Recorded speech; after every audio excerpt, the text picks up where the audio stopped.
Hello and welcome to Bonus Pod, the companion podcast to the MinnMax show. My name is Haley McLean, and I'm the community manager of this lovely community known as MinnMax. This last week, Palworld came out, and it's sold an absolutely insane amount of copies. I think it's 5 million. 5 million! 5 million copies sold. Yeah, disclaimer again, I'm a IP lawyer, but none of this is advice. Not that I don't think Game Freak would come on and take my advice on these assessments, or alternatively Palworld. But yeah, so I have a lot of experience considering what a judge might consider fair use, because so there's a fair use test. It's not just vibes. You know, you don't just put the duck Pokemon next to another duck and say, the vibe ain't it, and then it's copyright infringement. There's actually a whole set of steps. It's a 4-factor test that you have to go through to assess whether something is infringing or not. Well, not so much infringing or not, but if you find an infringement, then if it is fair use, aka the person can continue using it. So fair use, though, is a defense to copyright, not an exception. So that's really critical, because an exception essentially means you could get away with doing it and just kind of say, oh, it's my exception, I'm not even infringing the copyright. But fair use has you attest that the copyright was infringed, but I'm allowed to do it because of this defense. You'd have to go to court and figure all this out. So it's very subjective, and sometimes people even say that it kind of comes down to the judge judging it. I remember there's a really funny case with the garbage pail kids when they came up against the Cabbage Patch Kids.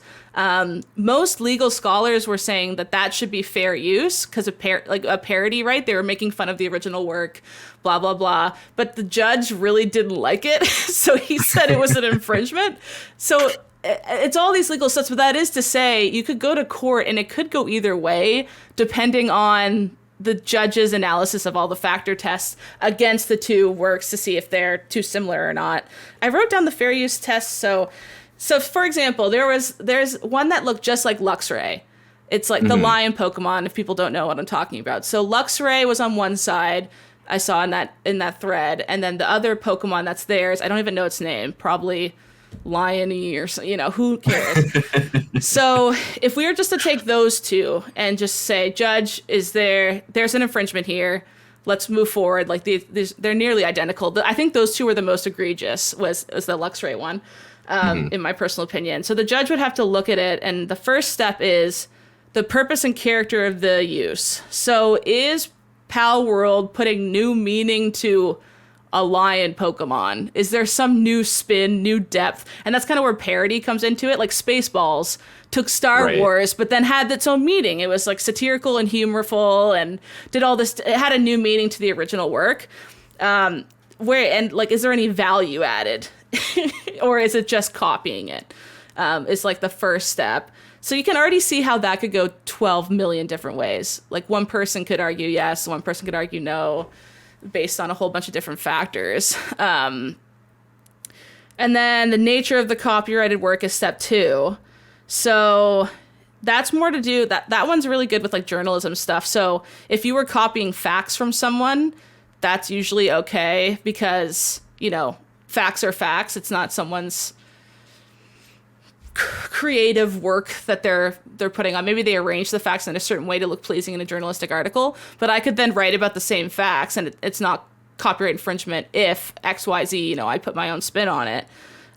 That's really not applicable here because it's not like duck Pokemon is a public fact or anything. It's Pikachu is a fact and you gotta deal with it. Fat Pikachu is best Pikachu. That's a fact. And then step 3, amount and sustainability of the portion taken. So if you're only taking a little bit, then maybe it's not too bad. There was one Pokemon I looked at that had what's the little frog from, he kind of looks like a tadpole. He's one of the starters, water. Sobble. So one Pokemon just straight up had Sobble's head antenna, but everything else looked different. And that one had me thinking about the third factor is like, okay, even if they did rip that asset and put it on this guy's head, is that a substantial part? If we were just looking at the Sobble comparison with that dude, and like maybe not, right? Because he's his own guy, but they're still taking assets. There's also the Meowth eyes, like the dark version of Meowth. His eyes and mouth was directly on another Pokemon. Do you think that's a substantial part of Meowth to the point that, I mean, a lot of people immediately saw it and was like, that's Meowth's face, right? So maybe. Yeah. It's interesting. And then the final step is the effect on the market. So affecting the income of Nintendo would probably be the biggest thought there. Are they going to have less sales because of this thing? So I have a question about that third one. Yeah. So you were saying like the how substantial it is. So let's say in Palworld, like just theoretically, each of them took one like fin-like object from a Pokemon that was on there. It's like someone has Pikachu's tail, someone has Charmander's arm, someone has Squirtle's shell or something. Yeah. Do you like, is it individual like to that? Like, are we comparing the games and saying like this is the amount that's similar, or are we comparing like in that instance like Luxray versus named but unknown Golden Lion? Well, it's funny because their gameplay is so different. So Palworld is like Ark survival with monsters, I think, than Pokemon with guns. People were always calling it Pokemon with guns, but when you actually play it, I was playing it a bit last night.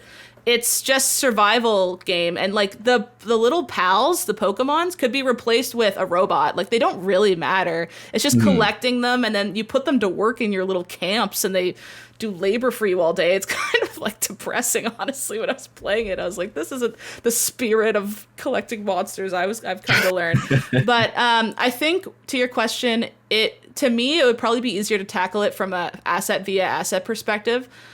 So if Nintendo were to take issue with this, they would probably compile, like that Twitter thread we saw, all of the assets that are substantially similar to some of their assets. There's not a lot of copyright AI case law, but there is more. And I was reading a case that just came out last year, and it was kind of the perfect case to think about with this. So let's pretend not in a perfect world. That sounds like I want this to be a thing. Let's pretend we're in a world where they reveal that they did that and they took Nintendo assets, put them into an AI generator, made their own mons, maybe twisted a couple of them. Let's see, whatever. So there's actually arguments in case law that AI can never have copyright ownership of its work because it needs to have a human needs to make something in order for it to be copyrightable. Which seems like the most basic thought ever, right? Like, of course, that's the whole point of creativity is the human being is making something. But there is this case that I was reading from last year, and it was the most perfect little case study. It was Thaler and Perlmutter. Great names. But Perlmutter is actually the registrar of copyrights. So it's not like a person, it's like the copyright office, more of it. So this dude named Thaler made an AI system that spit out a really pretty picture, and then he wanted to copyright that. So he went to the copyright office and he said, this is mine because I own the machine that made it, and it's like a works for hire, which is an employer term, which means like if I'm an employee, I do my work for hire and everything's owned by my employer. So he was trying to argue almost that the AI machine was his employee, and since he owned the employee, whatever it makes is automatically his copyright. So yeah, the judge, the courts ate him to bits. They're like, what are you talking about? Copyright has to have human creativity because that's kind of the whole point. But yeah, so all these case laws are now starting to point towards the fact that AI can't own copyright. So let's pretend that an AI system spit out that Meowth-looking skitty thing. They don't own the copyright to that based on that precedent. So it wouldn't be protected. So then you or I or anyone else could start putting the Meowth skitty on anything we wanted. Like they couldn't come after us, essentially, for its creation. I see. Yeah. So it's like an interesting thought experiment too. If they did do that, not only could they get in trouble with Nintendo, they also don't even own it to begin with. Right. Because wait, so then Nintendo, if we can do whatever we want with it, what ownership does Nintendo have over it? Would they just say that like that's clearly our like designs that have been smashed together. Yeah, see, this is where there's kind of no precedent, but the way that I envision that kind of conversation going is they would take issue with the fact that their IP was being used in an AI system to begin with. So no matter what outset, no matter what it's spit out at the end of the day, they wouldn't want them using their art assets for this commercial purpose, which would be auto-creating new monsters, probably would be how they try to argue it.